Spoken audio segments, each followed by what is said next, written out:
प्यारे साथियों, आप सभी का स्वागत करता हूं अपने एमआरएस स्टडी परिवार में।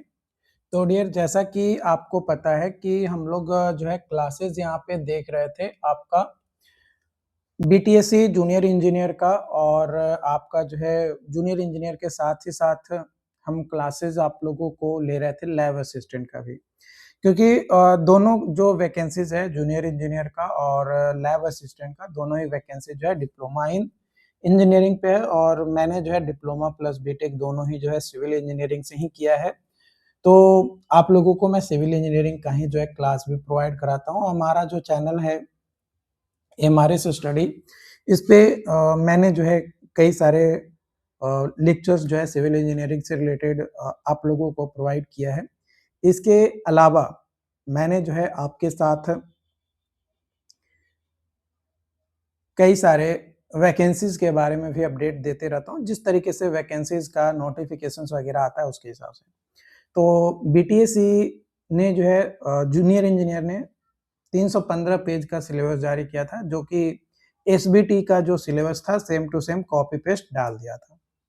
तो कई सारे लोगों का रिक्वेस्ट था कि सर एसबीटी का जो पेपर है वो पेपर का आंसर भी जो है डिस्कस किया जाए, किस तरीके का क्वेश्चन जो है एसबीटी में पूछा जाता है। तो पिछले वीडियोस में मैंने एस्टिमेटिंग एंड कॉस्टिंग सब्जेक्ट का 5th सेमेस्टर का 2025 का पेपर और 2024 का पेपर हमने जो है आपके साथ डिस्कस किया। अब यहाँ पे 2023 का पेपर हम आपके साथ डिस्कस करने वाले हैं। तो सबसे पहला क्वेश्चंस की ओर अगर हम बढ़ते हैं, तो सबसे पहला क्वेश्चन है कि approximate ratio of cost to labour cost of labour to total cost of building, इन दोनों का रेशियो कितना होता है। तो देखो, लेबर का अगर हम देखें कॉस्ट टोटल प्रोजेक्ट कॉस्ट के में, तो 25% से लेकर 35% लेकर चलते हैं। तो यहाँ पे सही उत्तर क्या हो जाएगा? Option number B, 1:4। अगला सवाल है, a revised estimate is prepared if sanctioned estimate exceed. कितना से एक्सीड करता है सैंक्शनड एस्टिमेट? तो हमें एस्टिमेट को जो है रिवाइज करना पड़ता है, तो 5%। B is the right answer. अगला सवाल है, unit of measurement for concrete work in RCC is in. RCC work में जो कंक्रीट का मेजरमेंट होता है वो किस में हम करते हैं? तो क्यूबिक मीटर में। B is the right answer. अगला सवाल है, thickness of plastering is usually. Thickness of plastering कितना होता है? तो जनरली 12 mm होता है। B is the right answer. अगला सवाल है, in analysis of rates contractor profit is taken as. Contractor का प्रॉफिट कितना लेकर चलते हैं? तो 10%। C is the right answer. अगला सवाल है, number of bricks of size 20 centimetre गुने 10 सेंटीमीटर गुने 10 centimetre required for 100 cubic metre of masonry wall is. 100 cubic metre of masonry wall is, तो वो कितना होता है? तो देखो, वॉल्यूम हमें निकालना है या नंबर ऑफ ब्रिक्स निकालना है, तो सबसे पहले वॉल्यूम निकालेंगे।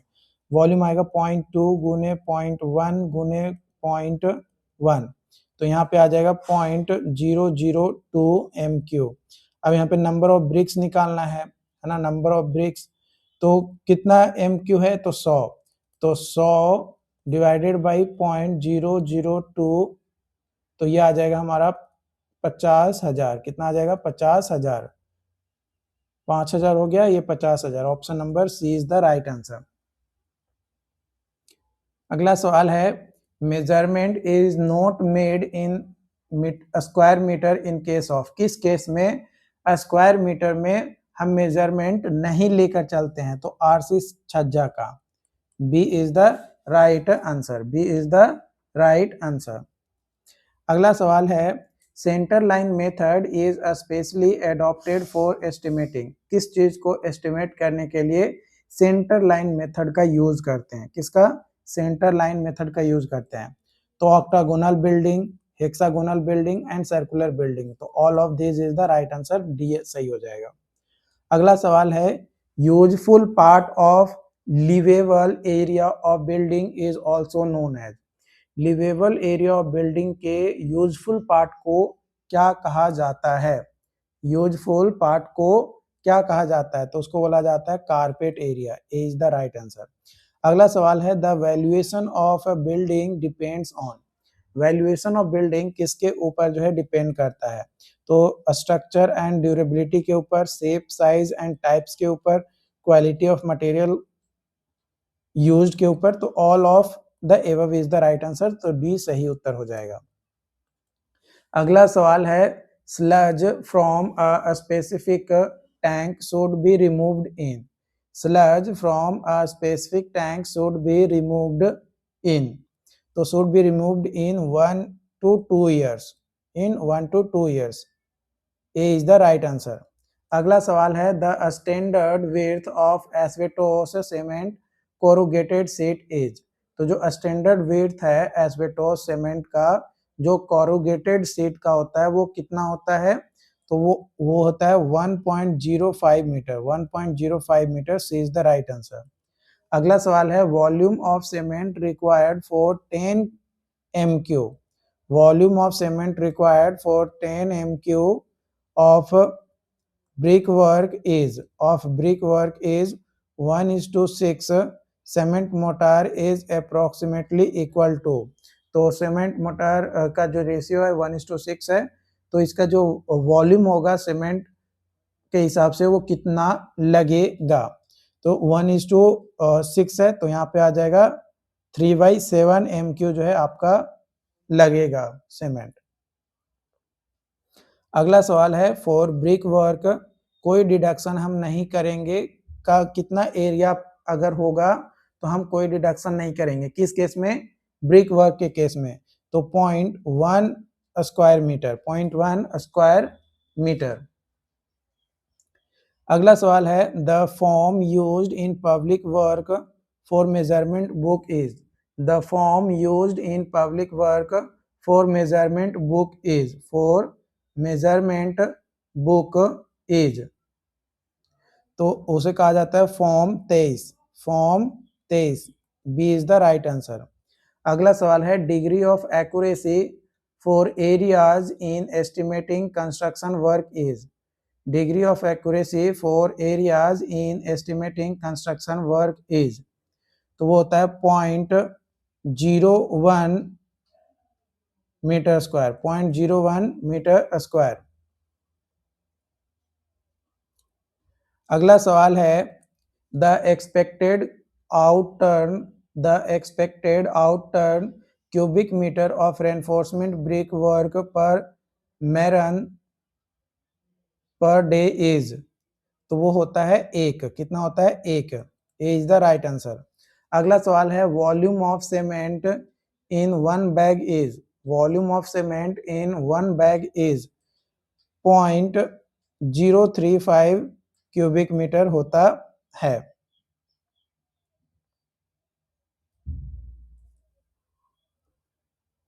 अगला सवाल है indicating works left in excavated trenches to facilitate measurement of barrow pits are known as. तो उसको बोला जाता है टेल्स या tails. C is the right answer. अगला है most reliable estimate is. Most reliable estimate is. जो मोस्ट रिलिएबल एस्टिमेट होता है वो क्या होता है? तो वो होता है आपका डिटेल्ड एस्टिमेट। वो क्या होता है? Detailed estimate. A is the right answer. अगला हम देखेंगे अगेन 2023 का पेपर है 5th सेमेस्टर का सिविल इंजीनियरिंग या सिविल रूरल इंजीनियरिंग दोनों के लिए एस्टिमेटिंग एंड कॉस्टिंग जो है यहाँ पे आपका बोला गया है सब्जेक्ट्स है। तो क्वेश्चन है आपका कि what is the purpose of administrative approval estimating and costing. Estimating and costing का एडमिनिस्ट्रेटिव अप्रूवल का पर्पस क्या होता है? तो एडमिनिस्ट्रेटिव अप्रूवल का पर्पस क्या होता है? तो to gain official authorizations for the project. Project के लिए ऑफिशियल ऑथराइजेशन हमें मिल रहा है। D is the right answer. अगला सवाल है approximate estimate is typically use for. Approximate estimate जो है टिपिकली यूज किया जाता है for rough project cost estimation के लिए। रफ प्रोजेक्ट कॉस्ट एस्टिमेशन के लिए C is the right answer. अगला सवाल है detailed estimate involves. Detailed estimate involve, detail estimate जो है इन्वॉल्व करता है, किसको इन्वॉल्व करता है? तो accurate calculation with precise measurement, accurate calculation for with precise measurement, B is the right answer.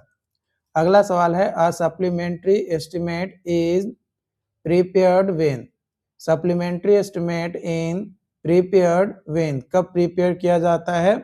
When changes in design and scope require additional funds, changes in design or scope require additional fund, B is the right answer। अगला सवाल है role of estimator include, role of estimator include, estimator का जो role होता है वो include करना है, तो वो हो जाएगा आपका determining project finance and resources, C is the right answer. अगला सवाल है plinth area rate method estimate cost based on, plinth area rate method estimate cost based on, किसके ऊपर बेस्ड होता है? तो ये बेस्ड होता है आपका built up area at plinth level, built up area at plinth level, D is the right answer. अगला सवाल है आपका यहाँ पे when preparing N approximate estimate, जब हम प्रिपेयर करते हैं अप्रोक्सीमेट एस्टिमेट को for a water supply project, the main consideration is, तो जो मेन कंसिडरेशंस होता है वो क्या होता है? तो water demand and distribution, water demand and distribution, D is the right answer. अगला सवाल है the unit quantity method in detail estimation involve, the unit quantity method in detail estimation involve, किसको इन्वॉल्व करता है? तो breaking down project component into smaller units, तो B is the right answer. अगला सवाल है the total quantity method in detail estimate focuses on, किसके ऊपर फोकस करता है? तो total quantities of various item of work के ऊपर, तो C is the right answer. अगली सवाल की ओर बढ़ते हैं। तो अगला सवाल है long wall and short wall method is used for estimating cost in, the long wall and short wall method is used for estimating cost in foundation construction, foundation construction के लिए B is the right answer। अगला सवाल है center line method is typically used for estimating cost of, center line method is typically used for estimating cost of road construction, road construction, D is the right answer. अगला सवाल है a bar bending schedule, a bar bending schedule for beam includes information about amount of reinforcement steel and its placement, B is the right answer. अगला सवाल है What are contingencies in detail estimate, detail estimate में contingencies क्या होता है? तो contingency जो है अनफोर्सीन प्रोजेक्ट एक्सपेंसेस, तो C is the right answer। अगला सवाल है the mid sectional area method is used for estimating quantity in, estimating quantity in, तो वो होता है आपका अर्थवर्क, क्या होता है? Earthwork, B is the right answer, B is the right answer. अगला सवाल है which method involves calculating the area of cross section at the mid point of each length of earthwork, each length of earthwork, mid sectional area method, mid sectional area method, A is the right answer. अगला सवाल है which formula method considers the ends area of consecutive section in calculations, तो होता है trapezoidal formula method, trapezoidal formula method, C is the right answer. अगला सवाल है आपका, यहाँ पे सवाल बोला जा रहा है कि what is the primary purpose, primary purpose क्या होता है सेप्टिक टैंक इन कंस्ट्रक्शंस में, तो उसका मेन पर्पस क्या होता है, तो storing and treating sewage, storing and treat sewage, B is the right answer. अगला सर क्वेश्चन है the purpose and importance of rate analysis lies in, the purpose and importance of rate analysis lies in, तो determining project cost accurately, determining project cost accurately, D is the right answer. अगला सवाल है overhead charges in rate analysis include, overhead charges in rate analysis include, तो ये include करता है आपका indirect project expenses को, तो C is the right answer. अगला सवाल है task work, task work in construction is primarily related to, primarily किससे रिलेटेड होता है, तो स्पेशलाइज्ड लेबर टास्क से, स्पेशलाइज्ड लेबर टास्क से जो है ये रिलेटेड होता है, तो C is the right answer. I hope कि यहाँ पे जो भी टॉपिक्स मैंने आपको जो है डिस्कस किया, पॉइंट्स को बताया, ये क्लियरली आपको जो है मेंशन हो गया होगा। बाकी जो भी और अपडेट्स होंगे वो आप लोगों के साथ शेयर किया जाएगा। Thank you.